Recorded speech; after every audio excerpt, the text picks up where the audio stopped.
Muy bien, entonces bienvenidos de nuevo. A continuación, tengo el gusto de presentarles al doctor José Julio Carnerero, doctor en psicología, profesor de la Universidad Internacional de La Rioja, director de Educación Eficaz en Córdoba, España, Cabas Assistant Research Scientist con la conferencia Investigación Científica, Creación de Artículos Científicos. Bienvenido, doctor, mucho gusto. Hola, buenos días. Buenos días.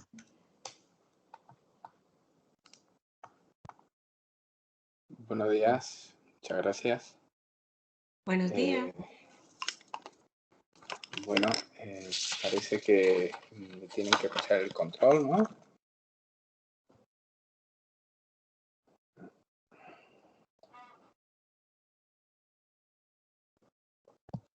Bien.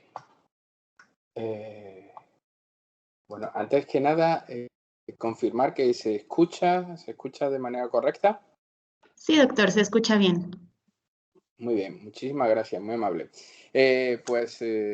Antes que nada, quisiera agradecer a la Universidad del Istmo la gentileza de haberme invitado a este primer congreso, ¿no?, internacional de psicología clínica, industrial y psicopedagogía clínica. Y quiero aprovechar para hacer también extensiva el agradecimiento a Norma Elizabeth Barreno, quien desde un primer momento ha facilitado todas las relaciones y ha hecho posible, ¿no?, que esto se produzca. Igualmente un agradecimiento a la profesora Laura Isabel Hernández y de la misma manera a la profesora Andrea Vides.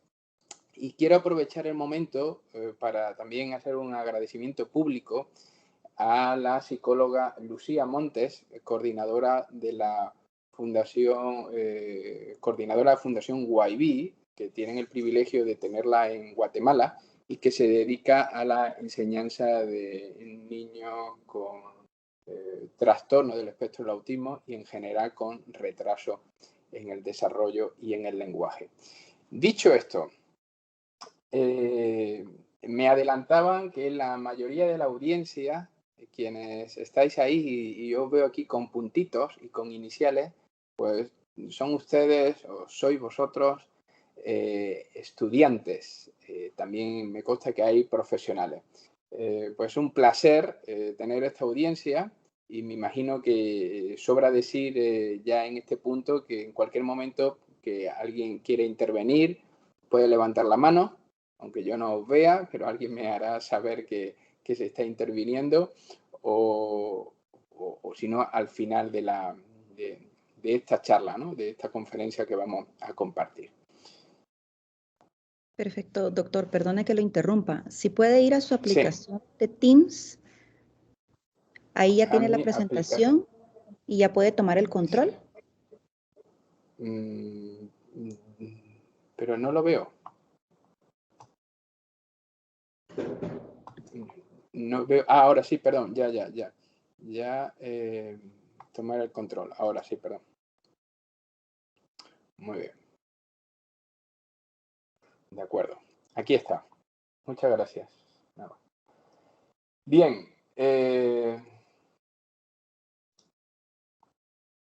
A ver, hasta que ahora tome el control aquí. Un momentito.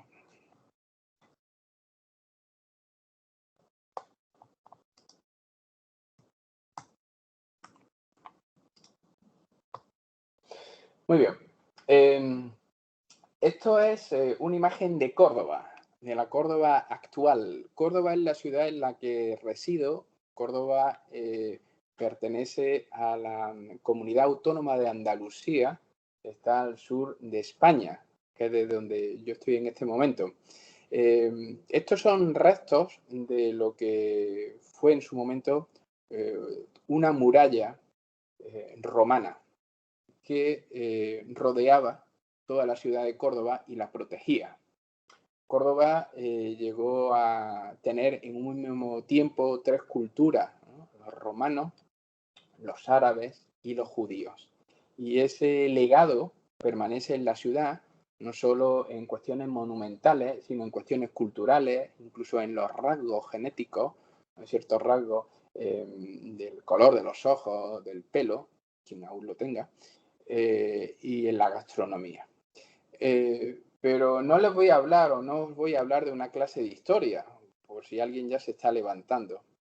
Pero quiero que os fijéis, a ver si hay por aquí, le voy a hacer una pregunta a Norma. Norma, no sé si aquí tenemos puntero porque no lo veo en esta aplicación. No lo estoy viendo en esta Sí, doctor. opción. Cuando se toma el control, Sugerencia de- debajo de la presentación, le aparece varios iconos. Uno de ellos es el puntero. No, no están apareciendo hoy. Bueno, no importa, no importa.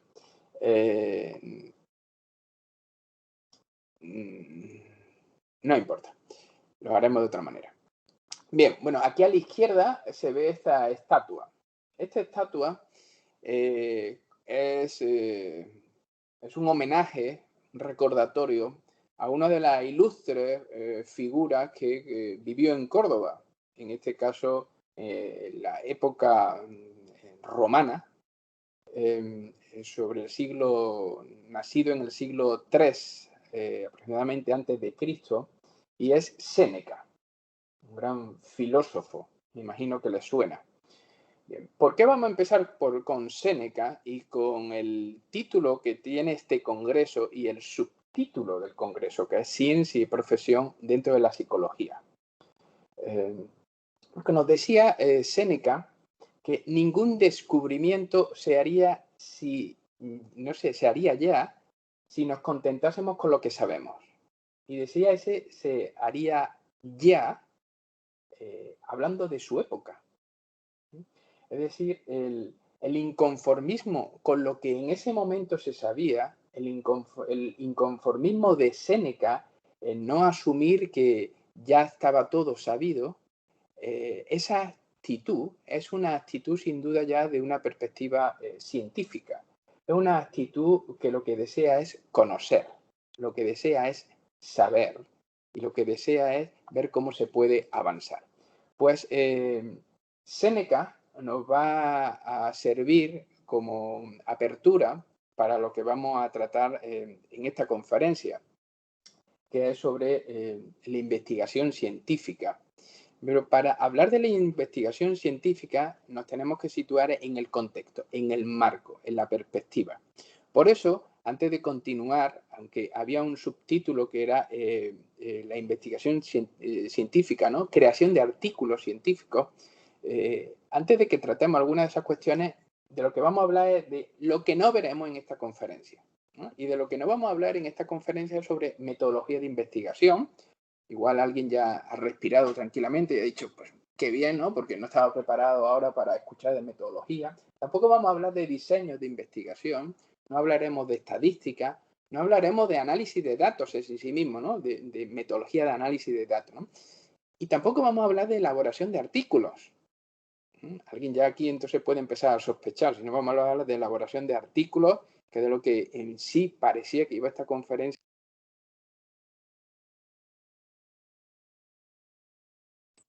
La razón de que no hablamos de esto es porque, a pesar de que está absolutamente ligado, ¿no?, a la propuesta y a la invitación de lo que se quería que se tratase en esta conferencia de artículos científicos, tenemos que ver que para llegar al artículo científico, el artículo científico va a ser en sí mismo una consecuencia de algo que estemos haciendo. No debería ser en sí mismo nuestro fin, el tener los artículos, sino que el artículo acaba siendo el producto de algo que se ha hecho, el producto de un proceso.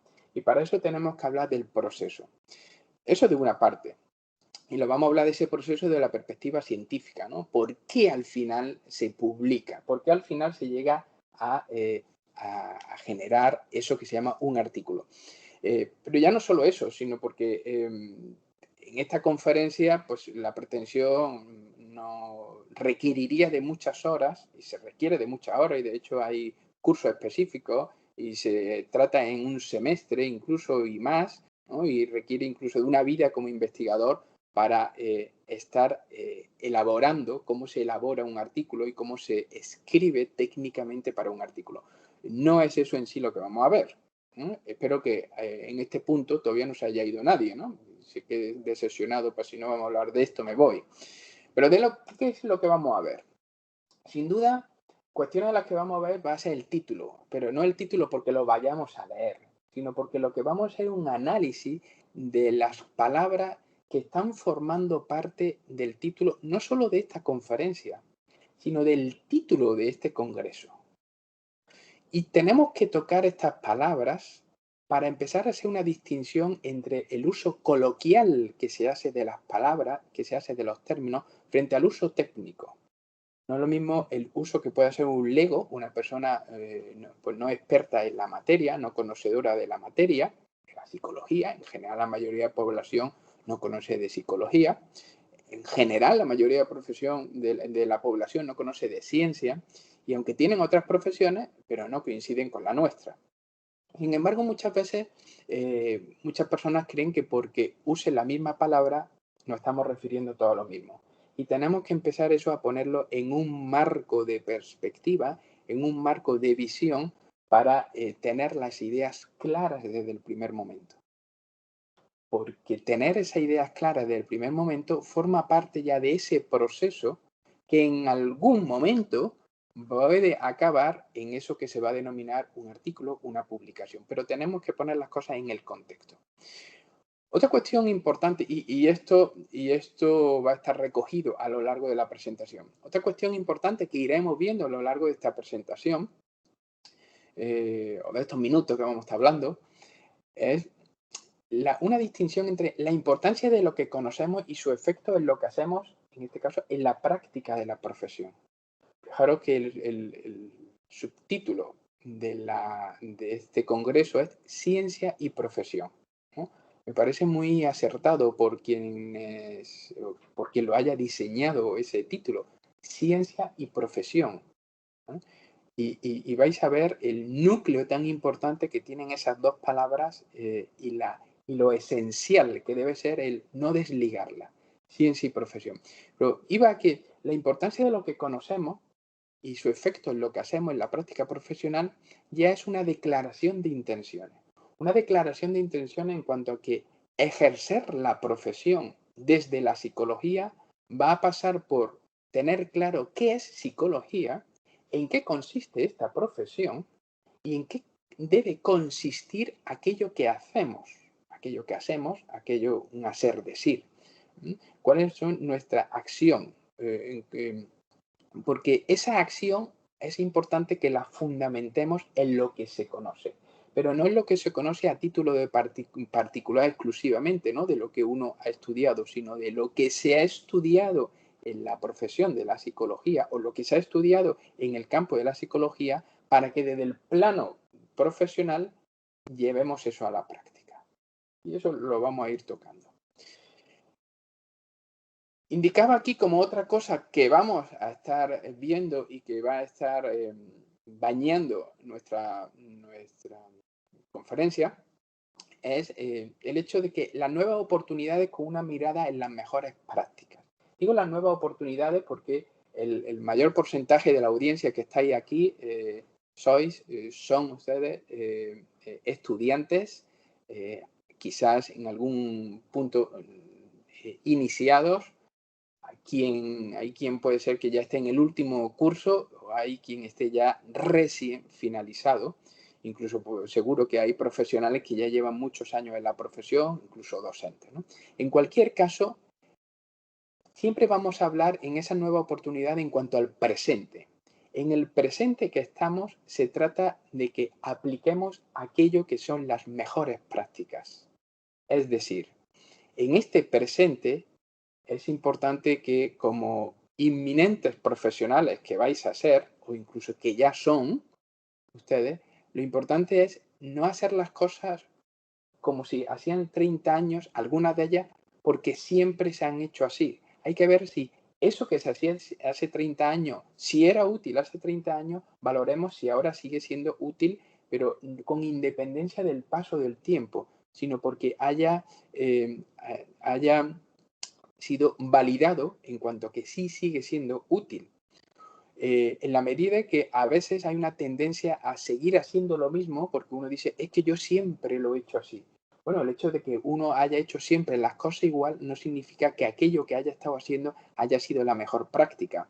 O algunas veces nos vamos a encontrar con futuros profesionales de la psicología, que estáis ya a las puertas, y a lo mejor tenéis un familiar, ¿no?, en casa que se dedica a la misma profesión, en este caso a la psicología, ¿no? Y uno puede tener la tentación de decir, es que mi familiar o es que esta persona o es que siempre lo ha hecho así, como siempre lo he hecho así, yo lo voy a hacer igual.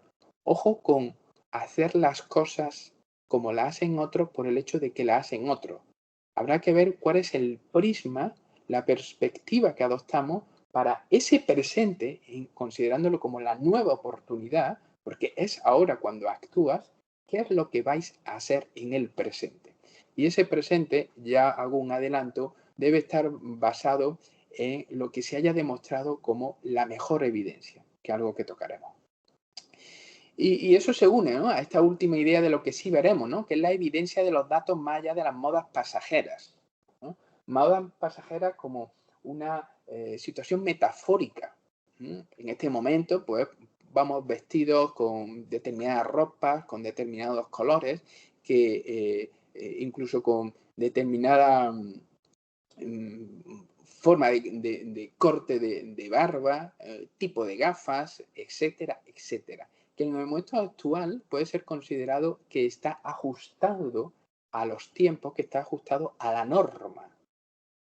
Y que si hiciésemos algo de hace 30 años, hace 40 años, alguien diría, no estás a la moda. Bien, tenemos que diferenciar cuando adoptamos una posición de con qué nos acompañamos, nuestra manera de estar en el mundo, en este caso la ropa incluso, ¿no?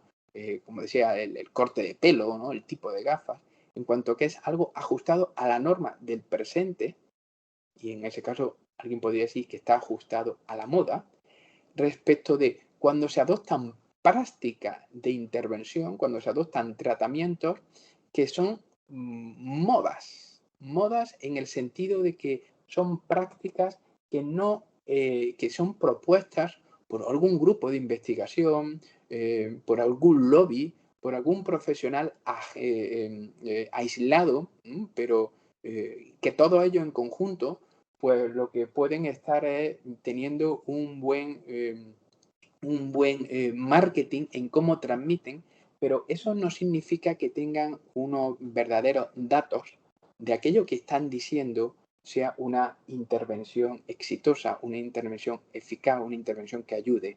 En ese sentido, tenemos que empezar a adoptar una perspectiva, y adelanto, ¿no?, un poco por donde vamos a seguir, una perspectiva escéptica de saber diferenciar cuando una propuesta, en este campo, en este caso, en el campo de la psicología y de la profesión de la psicología, es una propuesta sujeta a una moda, en cuanto que es una propuesta que tiene otros intereses detrás, más allá del científico, de cuando esa propuesta verdaderamente está sustentada en la evidencia.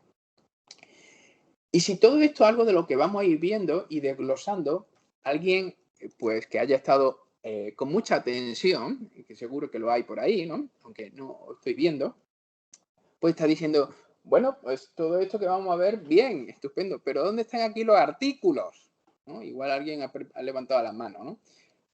¿Dónde están aquí los artículos? Una vez más vuelvo a insistir, ¿no? Vamos a ver luego algo de los artículos, pero los artículos acaban siendo como publicación la consecuencia, no el fin mismo, la consecuencia de algo que se haya hecho. Y para eso hay que conocer qué es lo que lleva a que al final algo como conocimiento se plasme, en este caso sobre un papel, se plasme sobre un medio para ser considerado un artículo científico, y cuál es la finalidad de eso. Bien, hasta aquí no veo a nadie que haya levantado la mano, no veo nadie que se esté durmiendo tampoco, con lo cual entiendo que podemos seguir. Bueno, pues fijaros, ahora os traigo dos titulares. Uno es de una publicación, ¿no? Y uno es de una entrevista publicada en una revista de magisterio, de educación. Tenemos en la parte superior, aquí donde nos dice entrevista, aula, los planes de estudio, dice esta investigadora, se llama Marta Ferrero, los planes de estudio de las facultades de magisterio, de educación, tienen una formación en métodos de investigación y cultura científica un poco pobre. ¿Y qué es lo que empieza a decirnos aquí ya Marta Ferrero, la doctora Ferrero, y que enlazamos? Es decir, futuros profesionales, en este caso del área de la educación, incluso se podría ligar a de la psicología educativa, pero en particular era de la educación, en cuanto van a actuar como docentes de etapa infantiles hasta secundaria, en su formación como profesionales se les da poco conocimiento en adoptar una perspectiva científica y de cultura científica ante el conocimiento que se les transmite. ¿Esto qué va a tener como consecuencia? Bueno, pues que futuros profesionales dedicados a enseñar puede ser que no estén discriminando que es una práctica, que es un procedimiento, que es una táctica, que es algo de los métodos de enseñanza en infantil, para la lectura, para la atención, para enseñar matemáticas, para enseñar, etcétera, ¿no? ¿Qué puede ser una propuesta de intervención verdaderamente fiable, basada en ciencia, de aquello que no está basado en ciencia y que puede estar sujeto a una propuesta por una moda? Es decir, saber ya desde el momento en que se está estudiando para ser profesionales, tener en este caso cultura científica va a tener un efecto importantísimo en nuestras acciones como profesionales. Pero lo mismo ocurre en profesionales de la psicología. Os doy aquí una muestra en un trabajo publicado en esta, que es una revista latinoamericana de psicología, que luego la comentaré, donde se preguntaba, ¿qué es la psicología para los estudiantes españoles de educación a distancia? La educación a distancia es una universidad, en este caso. Para los estudiantes españoles de psicología en esta universidad, bueno, y lo que concluían los investigadores, en general, una de las cuestiones, ¿no?, es que por parte de los estudiantes de psicología, siendo estudiantes aún, había una indefinición por parte de los estudiantes en aspectos de la psicología, como por ejemplo, cuál era el autor más relevante, ¿no? Si ese autor había adoptado una perspectiva científica, ¿no? Cuál era una obra relevante dentro de la psicología, cuál era en sí mismo el fenómeno de estudio de la psicología, ¿no? Y cuál podría ser un libro de referencia determinante para la profesión del psicólogo. Bien. Lo que se resume aquí es que el proceso al cual estamos expuestos a la hora de adquirir el conocimiento profesional va a tener efectos, sin duda, en las acciones que ejercemos como profesionales. Y que a la base va a estar el conocimiento que adoptamos. Y lo que tenemos que ver es de dónde viene ese conocimiento que se nos traslada, de dónde viene ese conocimiento que se nos da durante el proceso que estamos actuando como estudiantes, y no solo como estudiantes, sino incluso una vez finalizada la carrera, que podemos estar en un posgrado, en un máster o incluso en un doctorado, o incluso ya finalizado todo eso o sin haberlo realizado, en nuestra acción diaria como profesional, de dónde proviene también el conocimiento y la habilidad que adoptamos a la hora de ejercer la profesión.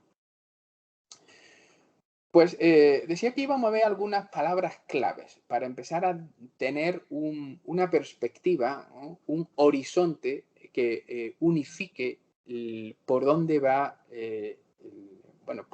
la tesis que se defiende en esta conferencia, ¿no? Y que sin duda la tesis que se defiende es que tenemos que aunar ciencia y profesión. Bueno, sin duda, en el título de este congreso la palabra psicología es la que prepondera, ¿no? Hasta tal punto que se ha hecho una clasificación en el título del congreso como Congreso Internacional de Psicología Clínica, Industrial, Psicopedagogía Clínica. Bien, vamos a adoptar una perspectiva de psicología. Psicología en cuanto al estudio de la conducta para comprender las leyes del comportamiento. Estudio de la conducta en cuanto a tratar de explicar a qué se debe el cambio en el comportamiento. Eso va a ser absolutamente fundamental. Por otro lado, adoptemos al menos una visión de la ciencia. Una visión de la ciencia en cuanto que una aproximación sistemática para buscar y organizar el conocimiento del mundo natural. Ahondaremos ahora en esta definición. ¿Qué vamos a entender o qué podríamos entender por ser un profesional, ¿no? ¿Qué es esto de la profesión? Nos diría la RAE, en primer lugar, la Real Academia Española de la Lengua, que unifica el idioma del español, ¿no? En España y en toda Hispanoamérica. En su primera definición dice la RAE que profesión es el empleo, facultad u oficio que alguien ejerce y por el que percibe una retribución. Y podríamos apuntar en relación ahora a la profesión de la psicología, ¿no? Podríamos apuntar en este caso una acción dedicada a la aplicación del conocimiento y las habilidades adquiridas en relación al comportamiento humano para la mejora de las conductas socialmente relevantes. Es decir, nuestra profesión está completamente ligada a la acción que hacemos con otros, con el comportamiento de otros. Y sobre todo con el comportamiento de otros en relación a conductas, como se dice aquí, que son socialmente relevantes, de importancia, de valor, ya sea para la persona, desde un punto de vista aislado, ¿no? Ya sea para la sociedad en general. Para la sociedad en general, un problema de salud, pues, por ejemplo, ha sido la COVID, ¿eh? Y ha habido que tomar actuación desde diferentes planos, y uno de ellos ha sido de la profesión de la psicología, ¿no? Pero igualmente, a título particular, pues una persona está en una situación de que hay que solucionar una conducta socialmente relevante en cuanto que, por ejemplo, una persona que está sin trabajo, ¿sí? Y que tiene que emprender acciones de cómo buscar trabajo, o que está en una situación de pérdida de un familiar que, por ejemplo, ha podido morir, ¿no? A causa de la COVID, y que ahora esta persona que está en vida, ¿no? Pues ya su vida no tiene sentido porque a lo mejor ha muerto este familiar, ¿no? Esa persona sin duda está ante, o veamos por ejemplo el caso de un niño que por efecto también de la COVID no ha podido ir a la escuela y ahora lleva 1 año y medio y hemos observado que muestra ya cierto retraso en el nivel de desarrollo del lenguaje o de sus habilidades lectoras. Y que todo eso, pues estos 3 ejemplos, ¿no? Que podrían ser representativos de estos 3 áreas, ¿no? que contempla en sí mismo el título del Congreso, en sí mismos son conductas socialmente relevantes. Nuestra profesión va ligada a dar solución a comportamientos como estos y otros muchos. Y eso debe estar sustentado en ese conocimiento de la habilidad. Investigación, resumiéndolo en cuanto al uso del método experimental para estudiar un fenómeno de interés. El uso del método experimental, porque como tocaremos en alguna medida, la experimentación es la base de la ciencia. Y todo lo que nos pase por hacer experimentación, pues puede acabar siendo especulación y puede acabar siendo conclusiones que son puras especulaciones y que no son concluyentes de ningún hallazgo en sí mismo basado en datos. Y de ahí que es necesario que conozcamos cuál es la perspectiva de la ciencia, en qué se basa ese método científico para que podamos discernir y diferenciar cuando algo de lo que nos están diciendo, incluso en un congreso, tiene una perspectiva y un fundamento en la investigación, o quizás muchas de las cosas que nos dicen no tienen fundamento. Fundamento en la investigación. Y tenemos que tocar también la palabra en sí mismo, que era un eje de esta conferencia, ¿no? Eso de artículo, ¿no? Que tiene como motivo informar de una investigación o una comunicación científica. Tiene como motivo informar. Pero aquello de lo que informe tiene que tener un sustrato, tiene que tener un fundamento. Por eso, antes de llegar a... incluso siendo estudiantes, incluso profesionales recién iniciados o con mucha trayectoria, se puede tener una actitud, un deseo, una motivación por decir, yo quiero publicar, yo quiero tener artículos, yo quiero escribir. Eso puede ser deseo, ¿no? Eso puede ser la motivación de lo que alguien desearía, a lo que le gustaría llegar. Sí, perdón. Se activó un micrófono, doctor. Ahorita lo apagamos. Ah, bien, pensaba que era alguna pregunta. Bien. Decía que alguien puede estar en una situación de tener ese deseo, ¿no? Quiero tener una publicación, quiero tener un artículo, pero la clave es si se tiene ese fundamento, ¿no? Si hay algo verdaderamente que comunicar, si hay algún nuevo conocimiento del cual informar. Por eso decía que el artículo en sí mismo, la producción de artículos, debe ser la consecuencia de algo. Aunque lleguemos a esto. ¿Claro hasta aquí? ¿Sí? Bien. Vamos a hacer ahora lo siguiente. Vamos a empezar ya a poner en relación la psicología como ciencia. La psicología como ciencia, ¿por qué la psicología como ciencia? Porque estamos hablando de un congreso, ¿no?, internacional que es de psicología y que su subtítulo tiene ciencia y profesión, ¿no? Y que nuestra profesión es la profesión de la psicología. Y eso tenemos que unirlo, la psicología como ciencia, pero unirlo no en el sentido de unirlo como dos palabras que enlazamos en sí mismo, sino como unirlo por el fundamento que tiene el hecho de que se actúe como profesionales, se realicen determinadas acciones, se ejerzan determinadas tareas de cara a la sociedad, pero esas tareas en el ámbito en el que nos movemos tengan un prisma, tengan una mirada desde la ciencia. La psicología como ciencia y la psicología como ciencia, sin duda, unida a nuestra profesión. Por eso, he diferenciado aquí y vamos a ver estas tres partes, ¿no?, de ciencia, psicología y psicología como ciencia. Si queremos hablar de una psicología como ciencia, ¿no?, empezando por el final, pues tendremos que detenernos un poco en qué es eso de la psicología. Pero antes de hablar de la psicología nos tenemos que detener un poco en qué se define como ciencia. Aquí ofrezco ahora una definición de la ciencia independiente de la disciplina concreta que se estudie. Y obedece al concepto en sí de ciencia. Nos diría, por ejemplo, que es un conjunto de conocimientos obtenidos mediante la observación, la experimentación y el razonamiento, sistemáticamente estructurado y de lo que se deducen principios y leyes generales. Es decir, esta definición de ciencia se ajusta, no solo a una cuestión de adoptar el prisma de la psicología, si encaja en esta definición de ciencia, sino en cualquier materia que estemos considerando áreas de estudio que se ajustan a los principios de la ciencia.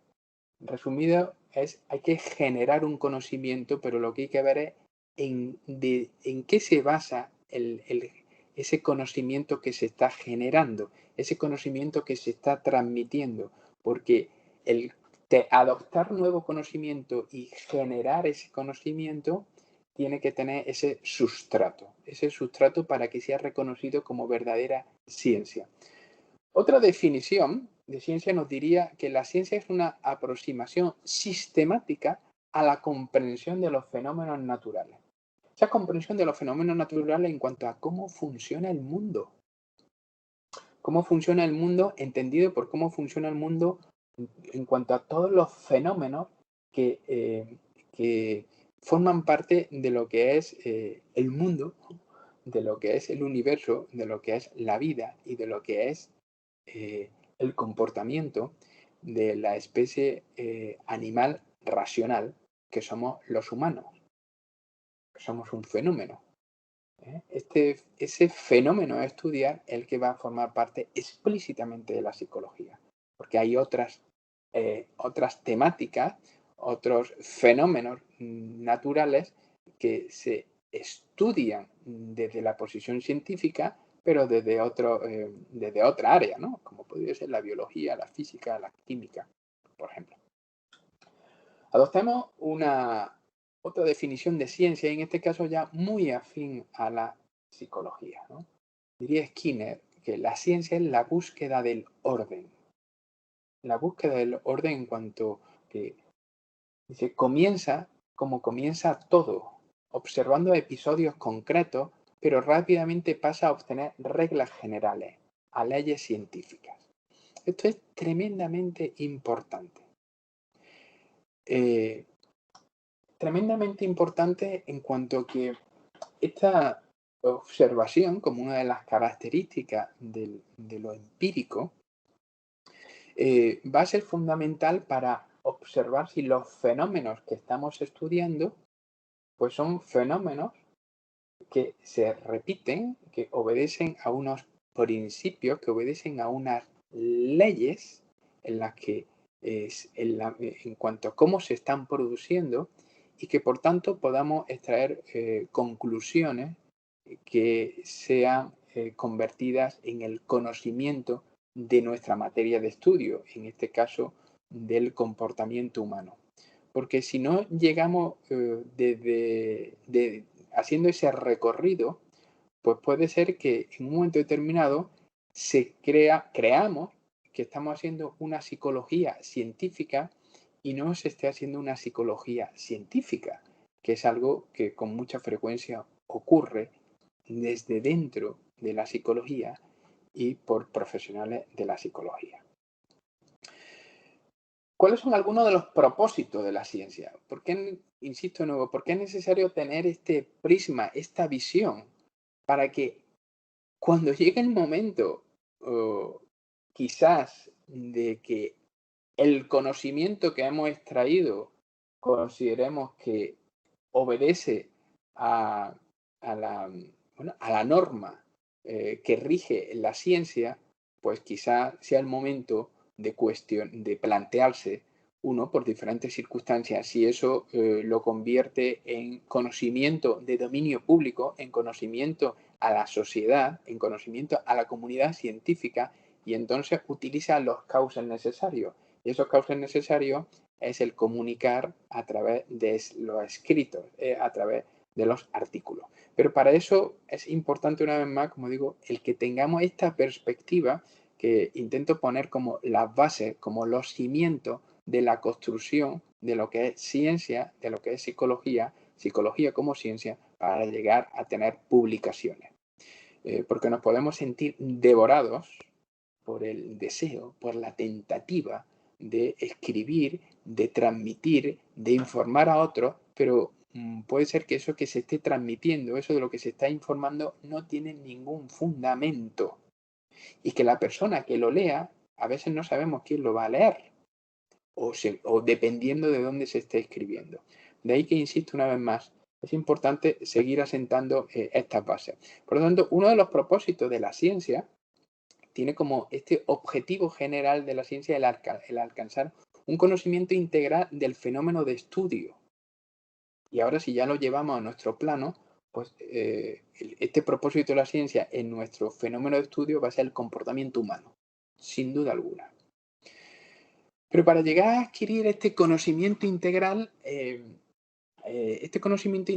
viene por tres vías, ¿no? Podríamos decir tres vías de comprensión. Esta vía de comprensión,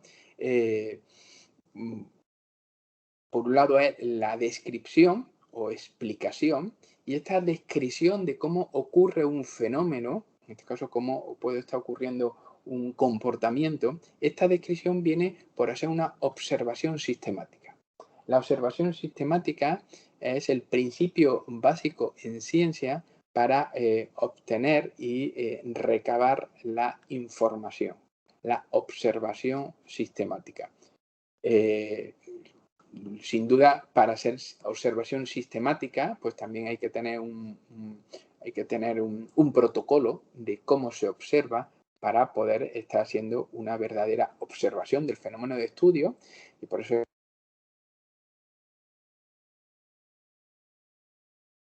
Pero esto es un plano de comprensión, la descripción y la explicación en ciencia, un plano importantísimo. A otro nivel, la ciencia en sí misma, como nivel de comprensión, pretende también establecer la predicción. Esta predicción resultaría cuando se hacen observaciones reiteradas, ¿no?, que muestran de manera consistente que dos eventos covarían entre sí. Es decir, podemos predecir que a partir de un fenómeno que estamos observando es muy probable que ocurra otro. En ese sentido, esos dos fenómenos están correlacionando. Y eso es una manera ya de poder predecir cómo se está produciendo la naturaleza de un determinado fenómeno. Por ejemplo, el hecho de poder conocer las estaciones, pues permite organizar cuando se produce la siembra, ¿no?, de determinado producto, ¿no? El poder observar cuáles son las fases en las que pasa la luna, pues permite predecir también otros efectos que eso tiene. En el comportamiento humano nos va a ocurrir igual. Podemos establecer explicaciones basadas en una predicción por cómo están correlacionando un hecho a partir de otro.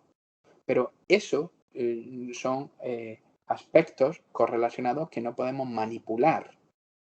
Cuestiones que no podemos manipular. Pero lo verdaderamente importante en este nivel de comprensión de la ciencia va a ser el control. Es lo absolutamente fundamental, y lo va a ser lo absolutamente fundamental en ciencia para estudiar cualquier fenómeno y poderlo explicar y poderlo producir el cambio, y en particular para poder producir el cambio en psicología. Aquí entenderíamos el control como manejar las condiciones que especifican las leyes de un sistema, es decir, un cambio específico de un evento se ha producido de forma fiable por la manipulación específica de otro evento. Pongamos los ejemplos que decía antes, ¿no? Hay una determinada enfermedad, la COVID, y las personas están muriendo de manera sistemática y reiterada, ¿no?, por un virus. Bien, ¿cuál es el objetivo? El objetivo es pues que tener anticuerpos para ese virus y que no afecte. Si ese es el objetivo, algo hay que hacer para llegar a eso. Se diseña cuando se puede generar un cambio específico y eso tiene efecto en si ataca el virus o no, podríamos decir que lo estamos controlando. De ahí que la vacuna se convierte en una acción concreta, en un cambio concreto que está teniendo un efecto concreto.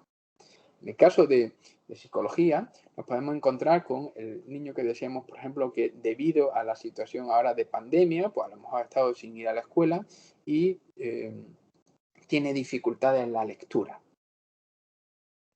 Ese no saber leer o estar leyendo con dificultades es el hecho a solucionar.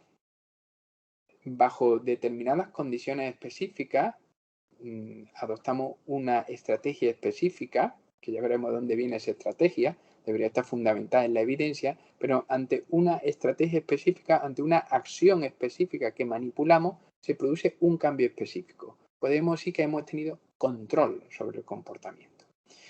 En términos técnicos, diríamos que al manipular determinadas variables independientes, se producen cambios en la variable dependiente. Y esto es que se ha producido una relación funcional. Esta relación funcional es la base de cualquier control que se quiera tener desde la ciencia en cualquiera de las áreas de estudio. En particular, en el comportamiento humano, va a ser muy importante saber en cada momento qué estamos manipulando. ¿Cuál está siendo nuestra variable independiente? Y seguro que aquí, si estuviésemos en el auditorio, estuviese viendo las caras, le preguntaría a alguien, la intervención, el tratamiento, el procedimiento, la táctica que se aplique es nuestra variable independiente.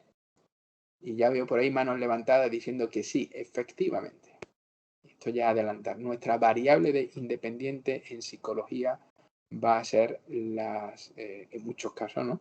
Si estamos desde la profesión, las tácticas que se usan, las tácticas que seleccionamos, que ya tienen evidencia.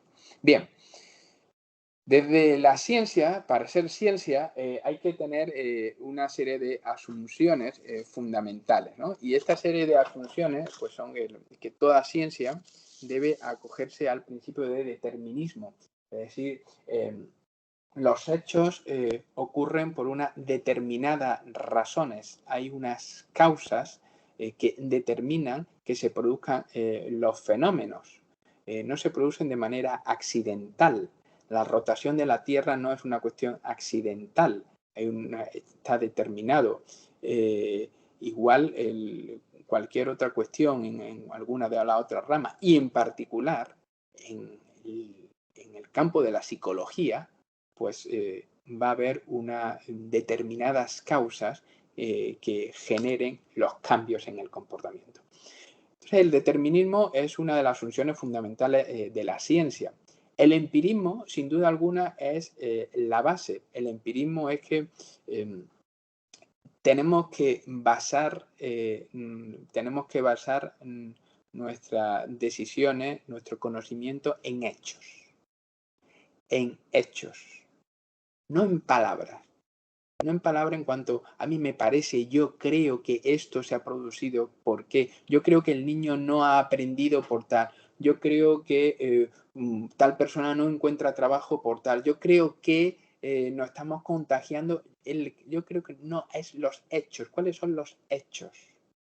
Eso es el que tengamos como una de las asunciones fundamentales de la ciencia, el empirismo.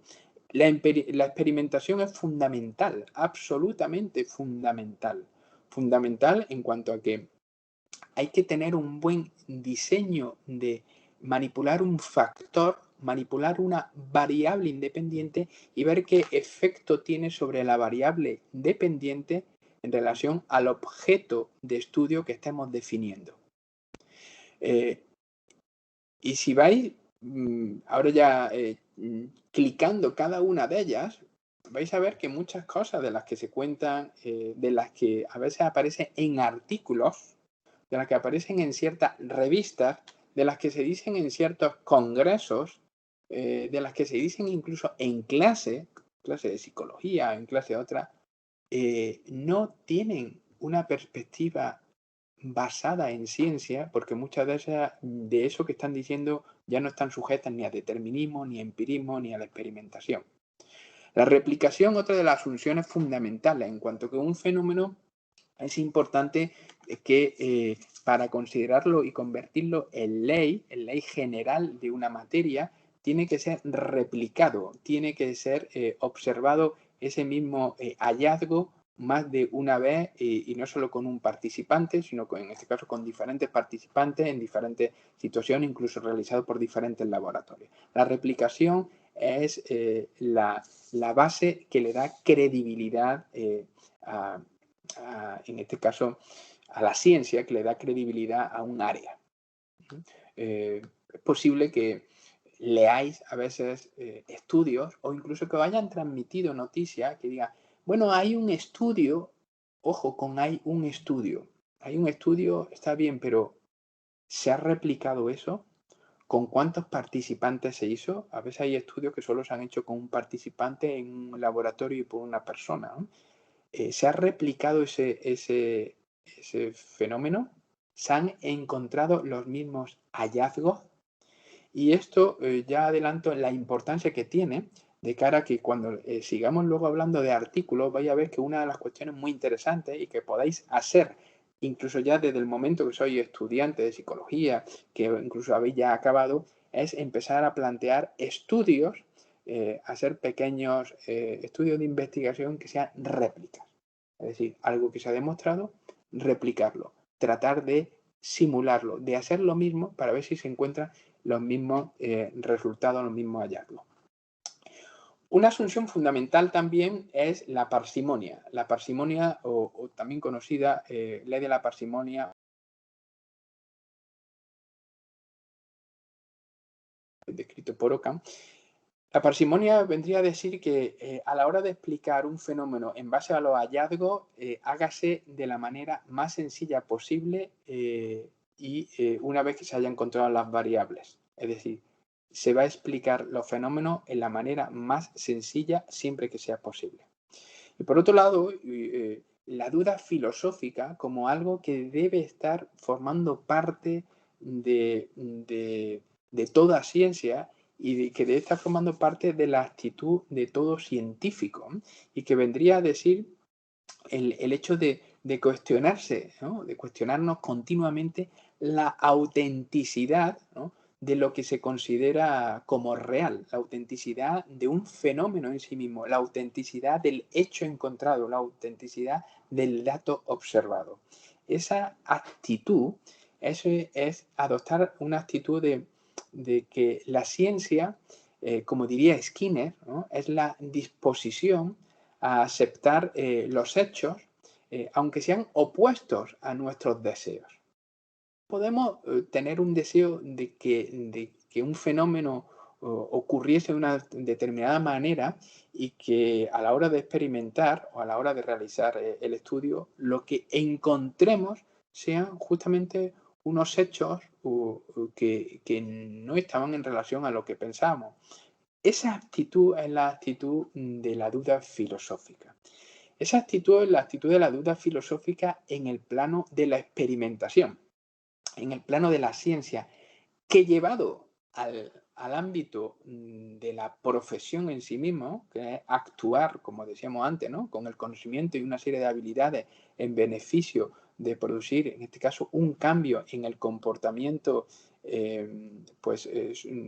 relevante o socialmente relevante. Esta actitud como profesionales debería ser siempre una actitud de profesionales escépticos. Escépticos en el sentido de no unos profesionales que no cree. No significa que sea un profesional escéptico, no es un profesional que no crea o que esté dudando continuamente, sino un profesional que escéptico es aquel profesional que de entrada no va a dar por cierto cualquier fenómeno por el hecho de que lo esté diciendo alguien. Incluso alguien que se considera a veces con mucha reputación en un campo, en un determinado área. No basta con que lo diga alguien, basta con que aquel que lo diga esté demostrando evidencia, esté demostrando hechos. Porque si no demuestra hechos, y ojo, hay que ver de dónde, en qué ha basado, qué ha hecho para encontrar esos hechos, o cuáles son sus evidencias para aquellos hallazgos que está transmitiendo. Si, como digo, no muestra evidencias extraordinarias, como diría Carl Sagan, pues podemos adoptar esa actitud escéptica de poner en duda, ¿no? De cuestionar si aquello que está diciendo esa persona verdaderamente tiene fundamento. Y adoptar esta perspectiva es importante, una vez más, por los efectos y por las consecuencias que va a tener en las personas con las que trabajamos, ¿no? Bien, vamos a continuar y un poquito voy a ir un poco más rápido con algunas ideas, ¿no? Porque supongo, ¿no?, que gran parte de esto no es nuevo. Y si lo es, pues importante que empecéis a adoptar esta perspectiva, y si no, pues que sirva un poco para refrescar ideas, ¿no? Pero ahora veíamos aquí arriba que teníamos tres conceptos, ¿no? Ciencia, psicología y psicología como ciencia. Estamos ahora aquí en azul, psicología. Vamos a ver algunos de estos conceptos claves. Uno es el objeto de estudio. Objeto de estudio en psicología. Este objeto de estudio en psicología es el estudio del comportamiento, entendiendo como tal todo lo que un organismo hace, entendiendo por todo lo que hace, dice, entendiendo por decir como una forma de hacer, pero no solo lo que hace, sino lo que hace, lo que piensa y lo que siente. Poder explicar a qué se debe el cambio de comportamiento en sí mismo es el objeto de estudio. Y esto es empezar a tener claro cuál es el objeto de estudio de un área, en este campo de la psicología. Porque si no, cuando planteemos ciertos experimentos, puede ser que, por definición, la idea de partida, la premisa de la que se esté partiendo, ya sea una premisa errónea. Es como si ahora quisiésemos construir trampas para cazar dinosaurios. Y tenemos una perfecta metodología para hacer trampas de dinosaurios. Y alguien nos llega y dice, oye, pero es que no hay dinosaurios sobre la Tierra. Quiere decir que aquello en lo que estábamos trabajando no tenía sentido porque nuestro objeto de estudio, nuestro objeto hacia el que íbamos, ¿no?, a trabajar, no tiene fundamento, no tiene sustento. A veces eso ocurre con la psicología. Como no se tenga una buena definición de la psicología, puede ser que se esté en busca de fenómenos que no son el verdadero fenómeno de estudio. Y esto es algo de lo que se observaba en ese estudio que antes os compartía, de que alumnos durante el periodo de estudiantes en la universidad, estudiantes de psicología, diferían en su definición del objeto de estudio. Y eso que eran estudiantes en sí mismos. Ahora vamos a ver qué es lo que pasa con la población, ¿no?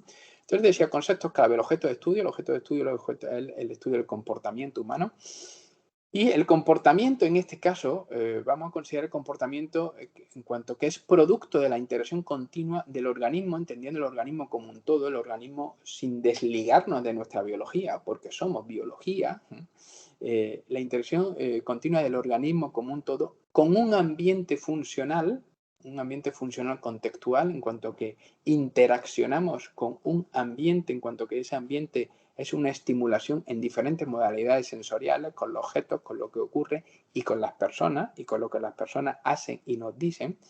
Y como digo, ¿no?, el comportamiento como el producto de esta interacción del organismo con el ambiente, considerando sin duda alguna la historia de aprendizaje habida hasta ese entonces.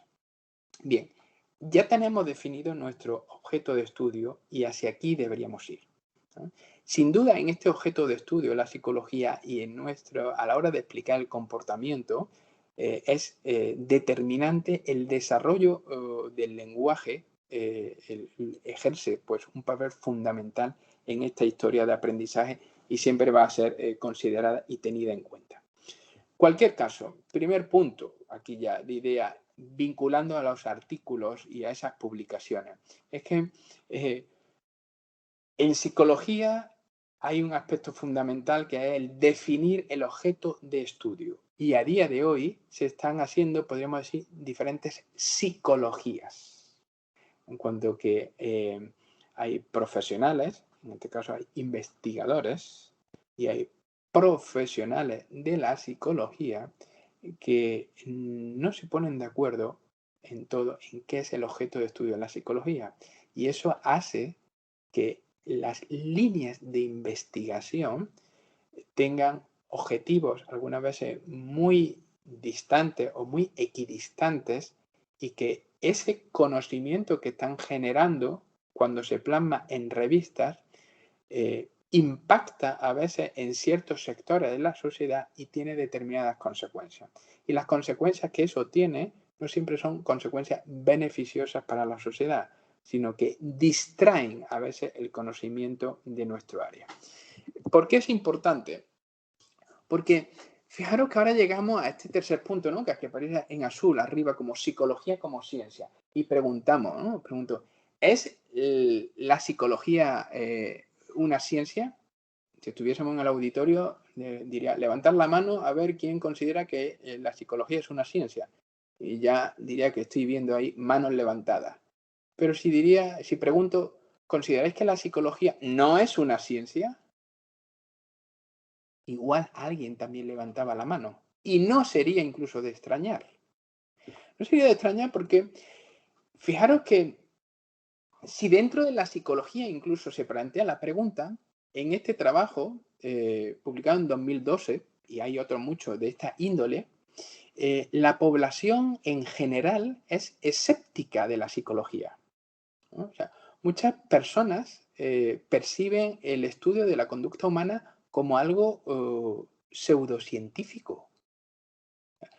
Es decir, parte de la sociedad considera que la psicología no es una ciencia, un buen porcentaje, pero de igual manera hay una parte de la sociedad que considera que la profesión de la psicología es una profesión que no tiene un fundamento en ciencia y que tienen esas personas que consideran que la psicología, esas personas, el público en general, que considera que la psicología no tiene fundamento científico y que la profesión de la psicología no tiene ese fundamento, le dan más rigor y más valor a profesiones como la ingeniería, la economía, ¿no? La medicina, ¿no? Fijaros que la sociedad en general no percibe a la psicología como una ciencia. Y lo que hay que preguntarse es, ¿de dónde proviene eso?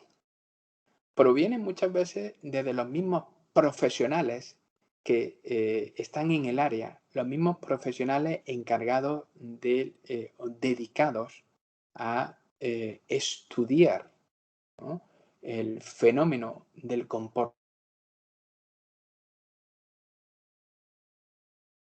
La propia psicología se define el área de estudio, porque si no se tiene bien definido, lo que luego se investiga a veces no tiene fundamento en el objetivo o en el objeto de estudio verdadero de la psicología. Eso de una parte. Y por otra puede ser que se esté haciendo una investigación desde la psicología en algunos casos que no está ateniéndose a las asunciones fundamentales de la ciencia. Y por tanto puede haber científicos definidos a sí mismos como tal y profesionales de la psicología que estén generando conocimientos que no tengan verdaderos hechos empíricos, pero que se transmiten a la sociedad en otros foros científicos o que se plantean como líneas de intervención, de actuación ante los clientes, ante los usuarios, ante las personas, y que no tenga eficacia. Y eso acaba calando en la sociedad y hacer que una sociedad en general pues considere que la psicología no es una ciencia. Pues sin embargo, verdaderamente la psicología podríamos decir que es una ciencia, pero va a ser una ciencia cuando,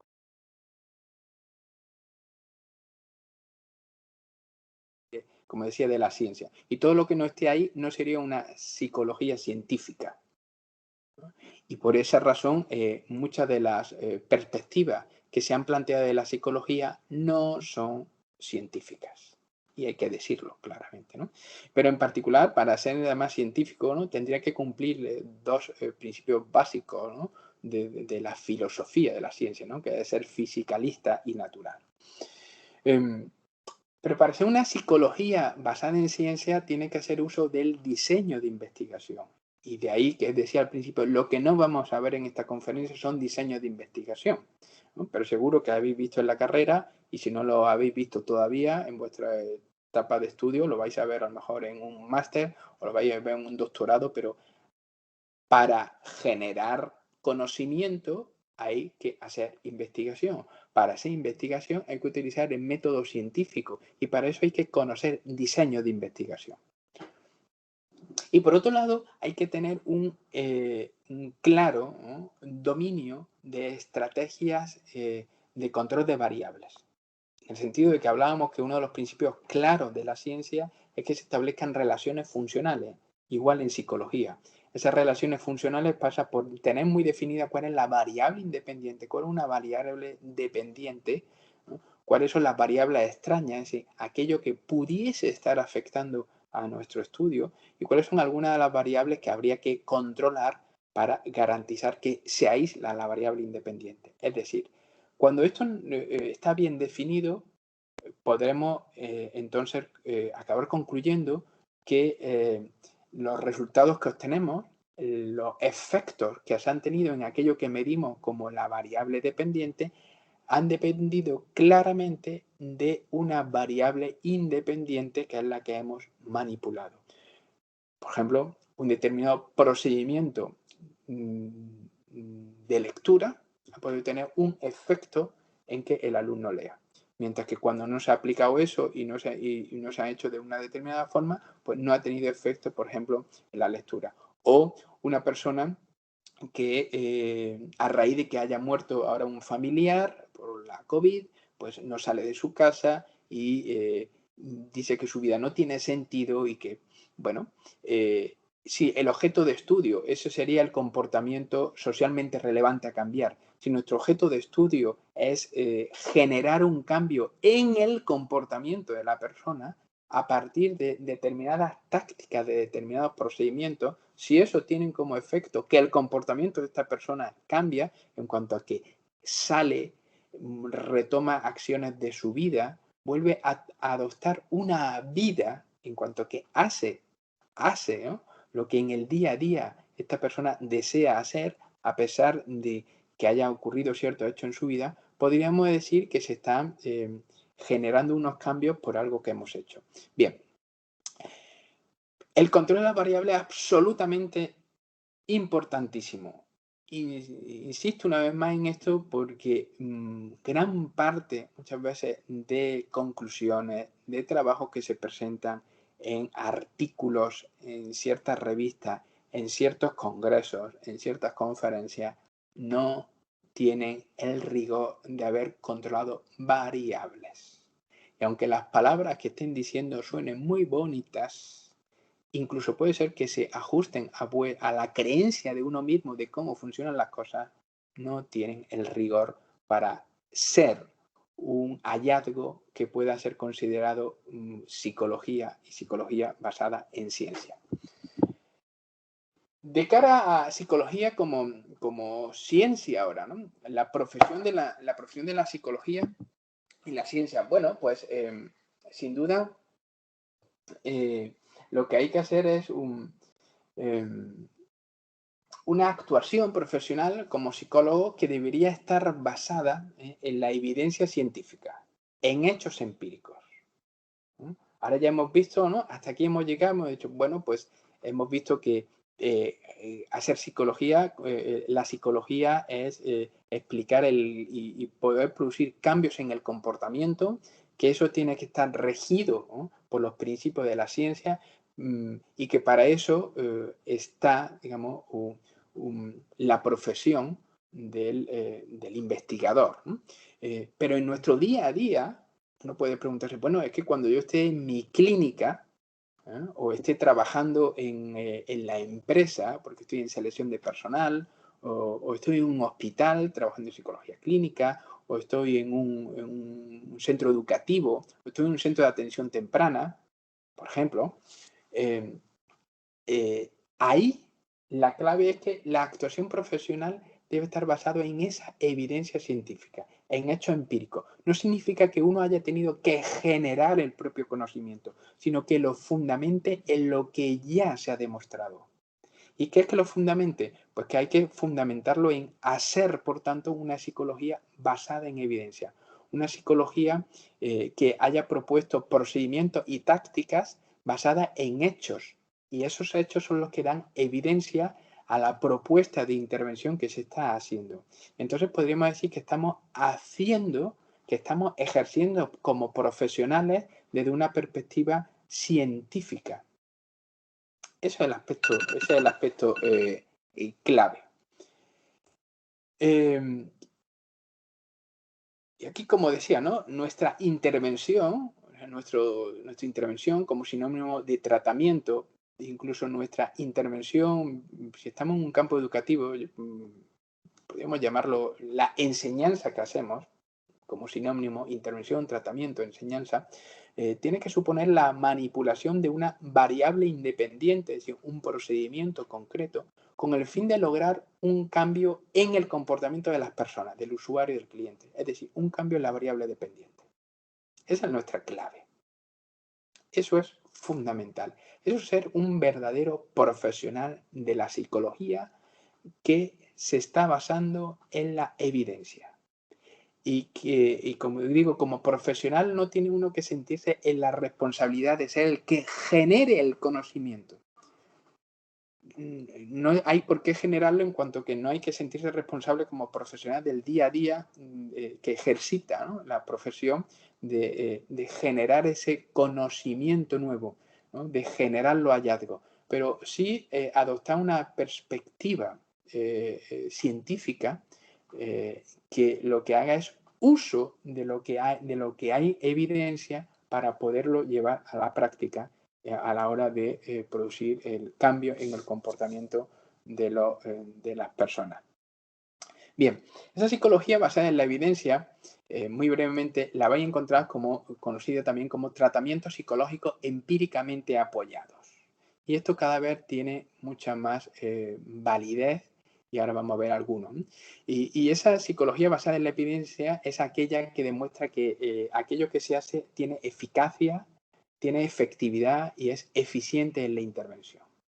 Y sin duda, para que eso sea así, pues tiene que tener ese respaldo empírico. Decíamos que lo empírico en sí mismo, como antes decíamos, era una de las asunciones fundamentales de la ciencia, ¿no? Por tanto, es muy importante que como profesionales seamos unos profesionales que deberíamos, ¿no?, deberíais saber qué tratamiento aplicar, qué intervención aplicar y cómo aplicarla. Ese qué y cómo es un qué y cómo fundamentado en lo que hasta el presente haya demostrado que empíricamente tiene apoyo. Y ojo, insisto ahora y lo llevo a lo que hablábamos al principio, y que no esté basado en una moda, en algo que alguien ha dicho y que está poniendo en moda o que aparece en las redes sociales, ¿m?, y que genera una muy buena imagen como psicólogo, como psicóloga. Cuidado en guiarse por las modas. Bien, aquí os presento dos trabajos recientísimos, esto del año 2021. Estos son dos publicaciones, las tenéis al alcance bajo ese título, y si alguien no la encuentra y me las quiere pedir, luego os pondré el correo. Estos dos trabajos, que son los titulares de dos artículos, como digo, publicado ahora uno en abril del presente año y otro recientemente en junio. Cada uno de estos trabajos está formado por más de 20 autores. Uno es de tratamientos psicológicos empíricamente apoyados para adultos.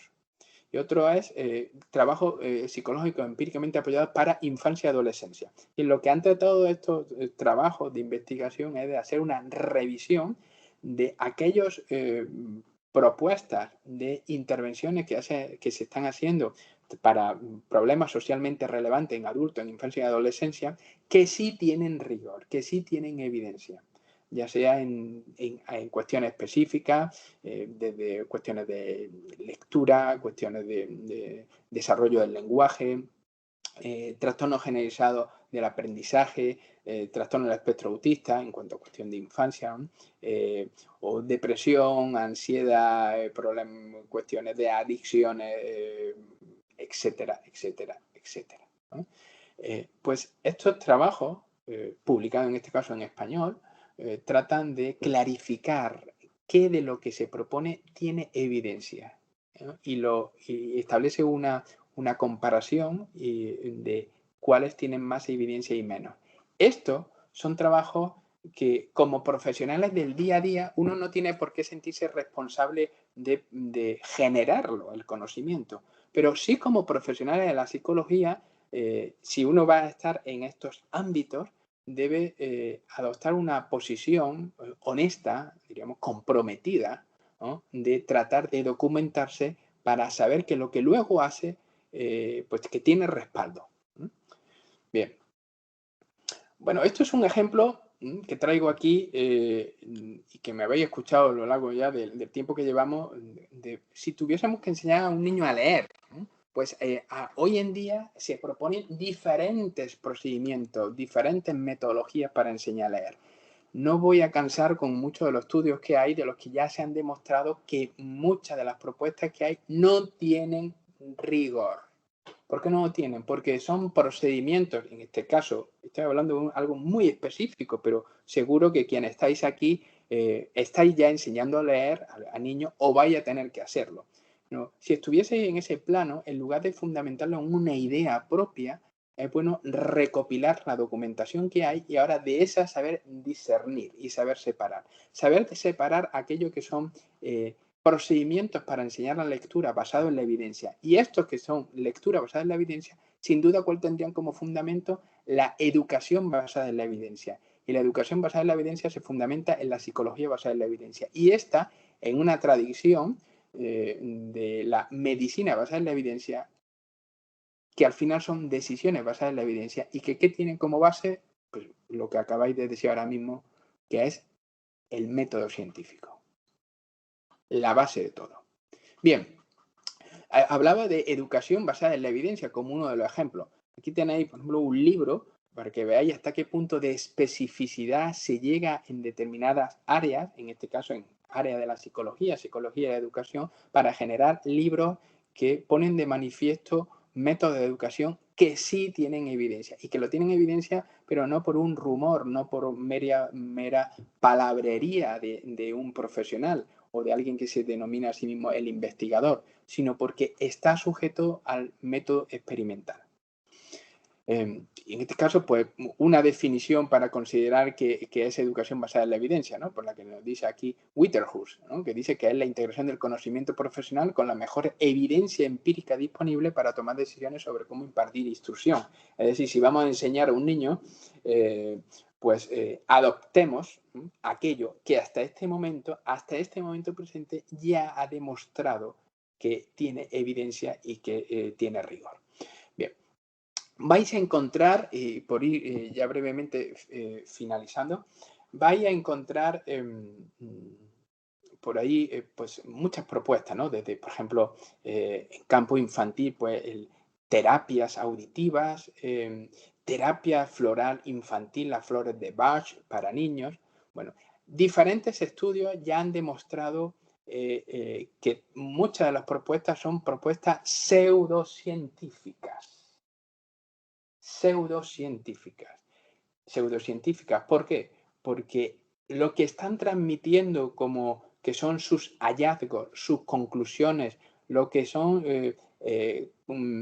propuestas de esos métodos que se supone que van a lograr un determinado objetivo, no tienen el rigor que se ajusta al método de la ciencia, porque no cumplen los principios que antes se decía. Y no lo cumplen no porque alguien lo diga en sí mismo, de es que esto que usted está haciendo no cumple, no, es porque se revisa ese estudio cuando se han publicado o cuando alguien alardea de él en redes sociales, en páginas web, en X lugares, pero aquello que se está transmitiendo no tiene la evidencia. Entonces, hay multitud de trabajos, en este caso aquí hay 2 publicaciones que lo que tratan es de tratar de aflorar cuando no hay evidencia en alguna de las propuestas que se hacen, ¿no? O alguno de los métodos que se transmiten.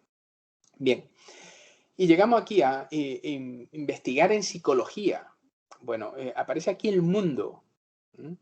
Investigar en psicología es, al final, investigar en todo lo que nos atañe, ¿no? En lo que nos atañe. Pero ¿por qué investigar? ¿Por qué investigar en psicología? Y ahora llegamos, ¿no? Bueno, pues hay que investigar en psicología para dar respuesta a una pregunta según las necesidades generadas. Pues si hay niños que desde el año y medio no imitan, no siguen instrucciones, no hablan, eso es una necesidad a la cual hay que dar respuesta. Pues eso es absolutamente relevante para la sociedad, pues hay que buscar, ahí surge una pregunta de investigación, se investiga, ¿no? ¿Por qué investigar? Porque considerar la utilidad social de lo investigado y lo publicado. Es decir, hay que ver si eso sobre lo que está investigando tiene verdadera utilidad para la sociedad. Esa es la clave, ¿no? Y por otro lado, si aquello que se está publicando pues tiene utilidad para la sociedad, ¿no? Porque hay muchas publicaciones que realmente no tienen ninguna relevancia para la sociedad. Otra cuestión es por qué se está generando esa investigación e incluso por qué se publica, por qué se financia y dónde se publica, ¿no? Y diría Kilroy, Nieto y Luciano en por qué investigar, pues para disponer de conocimiento que nos permita solucionar problemas humanos y sociales. Es clave. ¿Qué investigar? Pues sin duda aquello que requiere dar una solución a un problema planteado y aportar conocimiento. ¿Cómo investigar? Pues hasta ahora ya lo hemos dicho, ¿no? Aplicando la metodología experimental con corrección y rigor. Aplicar la metodología experimental. Por eso, ojo que cuando incluso en algunas conferencias os dicen, bueno, esto ya se ha investigado, adoptar una posición escéptica y decir, a ver, se ha investigado, ¿me puede usted decir? ¿Puede usted explicarlo? ¿Nos puede? Porque el hecho de decir que algo se ha investigado no es sinónimo de que verdaderamente se haya ajustado a principios metodológicos experimentales. Muy importante. No os basta con decir, hay que mostrar las evidencias. ¿Y cómo investigar? Pues por otro lado, ¿no? Pues, cumplir con los objetivos planteados con originalidad y eficacia. Y la clave aquí, ¿qué hacer con los resultados y conclusiones de la investigación? Bueno, pues hacer un uso de estos hallazgos extraídos en beneficio de la sociedad y el planeta en general, ¿no? Hacer uso de esos hallazgos, ponerlos a disposición de la sociedad, ¿no? ¿Y cómo compartimos este conocimiento, ¿no? Pues la clave es que no se debería buscar solamente el bien del investigador, ¿no? Es decir, es sus propias motivaciones, sino que ¿cuál es la finalidad? Compartir los hallazgos y conocimientos con la comunidad científica, pero compartirlos con la comunidad científica porque eso va a tener un bien social, eso va a tener, se debería esperar que tenga unas ventajas en mejorar la calidad de vida de las personas. Esa es la finalidad de compartir el conocimiento científico. Y ahora viene, ¿y cómo compartimos ese conocimiento científico? Pues por un lado, en contextos como este, ¿no? En congresos y conferencias científicas, ¿no? Y por otro lado, a través de publicaciones. Pero en estas publicaciones tenemos que diferenciar entre publicaciones científicas de publicaciones que no son científicas. Pueden ser revistas, blog, y eso no tiene el matiz de ciencia, aunque se esté escribiendo ahí. Bien, a través de congresos, bueno, pues se espera que congresos en sí mismo, por otro lado, un congreso no es un sinónimo de calidad. Un congreso en sí mismo no tiene ya el sello de que haya ahí un respaldo científico, excepto que ese congreso esté organizado por un comité científico y que ese comité científico pues, esté compuesto por personas que realmente deben estar ahí, ¿no? Y el hecho de incluso un congreso debería ajustarse a los principios y a los criterios de APA a la hora de enviar un trabajo. Hay que hacer una distinción entre estos congresos, son de origen, son nacionales o internacionales. Internacionales, no solo la internacionalidad por el lugar de procedencia de los conferenciantes, ¿no? Sino por la reputación en cuanto a lo que hacen esas personas, ¿no? Y en los congresos incluso se puede hacer contexto, un foro de compartir conocimiento a través de talleres. Pero si hablásemos de publicaciones, vamos a hacer dos distinciones. Una, la verdadera clave de la publicación, que es publicar en revistas científicas. La principal característica que debe ajustarse a la normativa APA.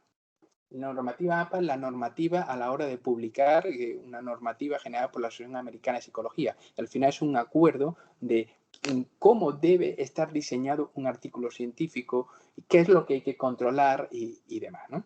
Y por otro lado, una revista científica, verdaderamente científica, además de cumplir eso, debería cumplir un aspecto clave, y es lo que se denomina una revisión por pares o doble ciego. Es decir, uno envía un artículo a una revista y va a haber una serie de profesionales o científicos o investigadores, en este caso, a los cuales un editor de una revista le envía a cada uno, como mínimo a dos, como mínimo, le envía una copia del artículo. Pero a esos investigadores no le dice el nombre de quiénes son los autores del trabajo. Eso es una parte en cuanto al ciego. Y por otra parte es que los autores del trabajo no saben quién le está revisando el artículo que han enviado. De manera que los revisores son los que van a tratar de leer el trabajo para ver si ese trabajo, si esa investigación verdaderamente se ha ajustado al método científico y si no para hacer determinados comentarios. Y aquí entra en juego algo que, un fenómeno que lleva ocurriendo ya cierto tiempo, y es que hay que tratar de evitar las revistas depredadoras, tanto para enviar trabajo como para referencias como profesionales a la hora de nutrirnos de conocimiento. Ahora hablaré brevemente de estas revistas depredadoras. Pero otro sitio donde publicar podría ser en libros. Ahora bien, la diferencia con las revistas es que los libros, aunque suelen guiarse por la normativa APA, no aplica la revisión por pares, lo cual quiere decir que muchas veces uno como autor puede escribir lo que quiera, que no se lo está revisando otro. Y de ahí que vais a encontrar en el libro a veces muchas cuestiones que aunque esté en el libro y esté por un autor, no significa que esté fundamentada. Y cuando se escribe un libro, lo que hay es un interés por parte de autor y editorial. Ojo, no estoy diciendo con esto que los libros en sí mismos no estén sujetos al método científico. Pero lo que quiero decir por otro lado es que adoptéis una posición escéptica porque no todo lo que está en los libros es ciencia, aunque así mismo se esté definiendo como tal. Bien, esta es la finalidad de compartir, la finalidad y el medio para compartir el conocimiento, pero caminos para llegar a ese conocimiento. Igual estáis aquí, nos quedan 5 minutos creo para finalizar y os estáis diciendo, bueno, pero ¿cómo puedo yo participar? Si estáis en una etapa todavía de estudiantes, la manera de participar y el día de mañana o en algún momento, si ese es vuestro deseo, acabar siendo investigadores y publicando, de una parte es empezar a integrarse en grupos de investigación. Realizar tareas como investigador colaborador en algo que ya se esté haciendo, registrando datos, presentando ensayos, calculando fiabilidad. Es decir, son diferentes tareas que forman parte del método científico y que son tareas que hay que desarrollar y que se puede desarrollar formando parte como colaborador de un grupo de investigación y formando parte de una investigación que se esté llevando a cabo, ¿no? Y participar en un momento determinado como coautor en publicaciones. Pero por otro lado, podéis empezar a dar los primeros pasos para compartir conocimiento presentando en congresos y en reuniones científicas. ¿De qué manera? En vuestra etapa de estudiante, incluso como profesionales, ya sea uno docente o no.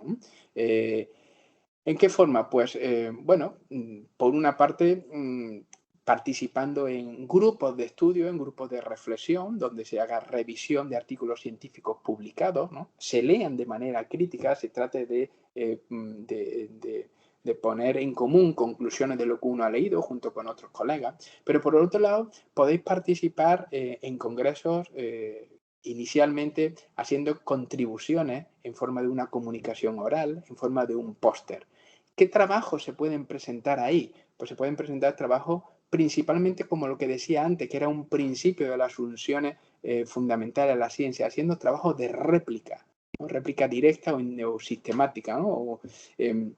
Esa réplica es que podéis seleccionar un trabajo, ¿no? Tomarlo, leerlo y tratar de hacerlo si se dan las condiciones porque tenéis población, participantes con los que hacerlo, ¿no? Y si los datos, los hallazgos a los que llegáis son los mismos que lo he encontrado, pues fabuloso, ¿no? Y esos tipos de trabajos de réplica son aceptados en congresos. Os decía antes las revistas predadoras. Diría que revistas depredadoras y congresos. Y os quiero hacer una llamada de atención muy rápido en qué es esto, ¿no? Aquí vemos un gatito que alguien puede ver inofensivo. Bueno, pues este gatito rápidamente se puede convertir en un leopardo. Esa sensación de que algo que queríamos que era acaba no siendo, eso sería metafóricamente el concepto de las revistas depredadoras, de las editoriales depredadoras. Aquellas editoriales, aquellas revistas que tienen un aspecto, ¿no? Que está revestido de ciencia, pero que realmente no lo es. Esto es un concepto que este término ha sido denominado por este bibliotecario, Jeffrey Beall, ¿no? Bibliotecario de la Universidad de Colorado en Denver, que es el que observó que este fenómeno está aumentando, ¿no? Y esto al final acaban siendo falsas publicaciones científicas porque no cumplen el rigor. Pero muchas veces el lector no sabe que eso es una publicación no científica o que no se está ajustando. De ahí, una vez más, esa posición crítica. Alientan el plagio, es decir, la copia. Dificultan que se pueda diferenciar entre ciencia y pseudociencia. Por otro lado, las revistas requieren un pago a cambio de publicar los trabajos. Me pagas, o sea, la revista te cobra, ¿no? Y publica, ¿no? No suelen usar revisión por pares, o sea que no hay revisores que consideren si aquello se está ajustando a lo científico o no, a la metodología, ¿no? Los artículos se publican de una manera muy rápida y al final eso que se publica puede ser usado por ciertas organizaciones con un fin determinado, ¿no? Como por ejemplo el extender la idea por parte de lobbies de antivacunas de decir que determinadas vacunas generaban, eran las responsables del autismo. Eso es un hallazgo y eso es una conclusión a su favor. Es decir, hay que tratar como profesionales de evitar esto y como futuros investigadores tratar de evitar no publicar en revistas y en editoriales, entre comillas, depredadoras. Bien, bueno, aquí lo que quería transmitir es la idea de hay muchas revistas, ¿no? Revistas científicas. Esto es un ejemplo de algunas de las revistas que se dedican solamente y publican en inglés, ¿no? Y hay desde, en este campo, en este caso, de manera muy particular, dentro del análisis de la conducta, revistas muy específicas, pero luego vais a encontrar otro tipo de revistas que vais a poder publicar en español o en inglés. De hecho, en español hay revistas de muchísimo prestigio, ¿no? Como no podría ser de otra manera, ¿no? Os pongo dos ejemplos, las dos primeras de las que publican en español e inglés, que tienen su editorial en España, y las otras dos son de referencia en Latinoamérica, ¿no? Una es de revista colombiana, la Latinoamericana de Psicología, y Acta Comportamentalia está situada en México. Esto es muy de pasada, pero es para deciros que dentro de las redes sociales, en este caso hay redes sociales específicas donde como usuarios cotidianos podéis ir y descargar trabajo. Aquí os doy un ejemplo de las redes sociales de ResearchGate. Y por ir finalizando y ahora llegar a esta parte del artículo científico, ¿no? Que decía es la consecuencia. Decía, no estamos aquí para ver cómo se construye un artículo, cómo se escriben los artículos científicos, pero sí para que tengáis una estructura, ¿no? Al final, como decía, el artículo científico es la consecuencia del trayecto que se ha venido haciendo, de cómo comunicamos el conocimiento. Y ese comunicar el conocimiento obedece también a una normativa, de ahí el que haya una estructura. En general, la estructura de un artículo científico sería pues, tener un título que debe también regirse por una norma, ¿no? por un determinado resumen, una introducción, que hace una revisión de la literatura, es decir, lo que hasta ahora hay demostrado en el campo, la descripción del objetivo de esta investigación. Hay que transmitir en este artículo también una parte que sería el método, donde se habla de quiénes son los participantes, los materiales y el contexto, cuál es nuestra variable dependiente y el diseño que utilizamos, fijaros, absolutamente esencial, cuáles son nuestras variables independientes y el procedimiento en sí mismo que utilizamos, cuál es el acuerdo entre observadores, hablar de nuestros resultados, tratar de transmitir una discusión en cuanto a poner los resultados en relación con los objetivos planteados, tratar de transmitir cuáles son las limitaciones que hemos podido encontrar en nuestro trabajo, hacer una propuesta de cuáles podrían ser las futuras líneas de investigación y finalizar con unas conclusiones. Y por último, en el artículo, pues sin duda citar cuáles son las referencias bibliográficas. A la hora de escribir artículos, pues hay diferentes, las revistas, algunas están muy especializadas y reciben trabajo desde el punto de vista teórico, experimentos originales, aplicados, réplicas, revisión de libros, etcétera. Luego ya según, en el campo de la psicología en particular, hay revistas, como digo, más dedicadas a una área u otra. Y por último, dos ideas fundamentales en la calidad investigadora en las publicaciones. De manera que la obsesión no sea publicar, pero si se publica es muy importante adoptar estos dos puntos, al menos los dos primeros. Uno, ojo, publicar no es sinónimo de contribución a la ciencia.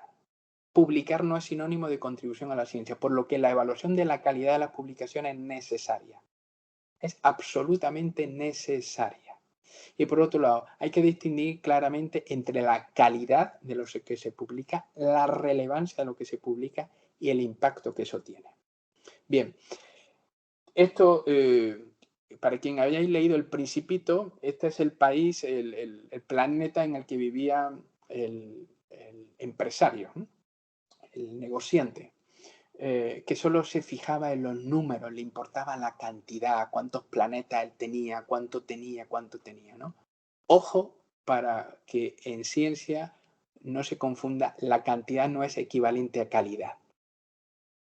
El que alguien diga que tiene muchas publicaciones no significa que tenga mucha calidad, no tiene que ser sinónimo. Ojo con eso. Y por último, ya las conclusiones. De una parte, como profesionales que sois o que vais a ser recientes, adoptar una visión científica de la profesión de la psicología y el pensamiento crítico. Tratar de realizar intervenciones que estén basadas en la evidencia. Transmitir a las personas que solicitan apoyo psicológico a nivel individual o así como en instituciones, si trabajáis con grupos, una perspectiva centrada en análisis de hechos, en datos, es decir, transmitir una manera de trabajo que lo tengáis fundamentado. Mostrar una posición ética y honesta ante los problemas y los hechos a solucionar, importantísimo. Experimentar cuando sea posible, no tiene que ser el fin, y tratar de mejorar las prácticas existentes para ser más eficaces y eficientes en los procedimientos y en las tácticas que se promueven. Evidenciar la mala praxis con la refutación de argumentos y datos, es decir, adoptar una postura escéptica y cuestionar cuando sea necesario, por el bien sobre todo de la sociedad. Tratar de compartir el conocimiento a través de reuniones científicas y la publicación de artículos, si es que se presta y es que se da. Y por último, actualizaros de manera continua con la revisión bibliográfica y con la asistencia a congresos. Finalizamos con esta cita de Skinner que diría: no consideren ninguna práctica como inmutable. Cambia y estate preparado para cambiar de nuevo. Acepta que no hay verdades eternas. Experimenta. Muchísimas gracias por vuestra atención. Veo que todavía estáis en vuestros asientos. Aquí tenéis un par de direcciones de correo electrónico donde me podéis escribir si tenéis alguna duda. Y como os decía antes, hay por ahí alguna idea para replicar el trabajo de cuál es la concepción que tienen los estudiantes de psicología sobre qué es la psicología. De manera que si alguien se anima para que se pueda replicar, pues que se ponga en contacto y tratamos de hacer algo en Guatemala y en la Universidad del Istmo. Muchísimas gracias. Os doy paso, si es que todavía estamos en minutos de tiempo, para que preguntáis lo que consideréis. Y si no, pues a vuestra disposición, como digo, en el correo. Muchísimas gracias y disculpad que os haya llevado hasta este minuto. No, muchísimas gracias, doctor, por su participación. No sé si alguien tiene alguna pregunta.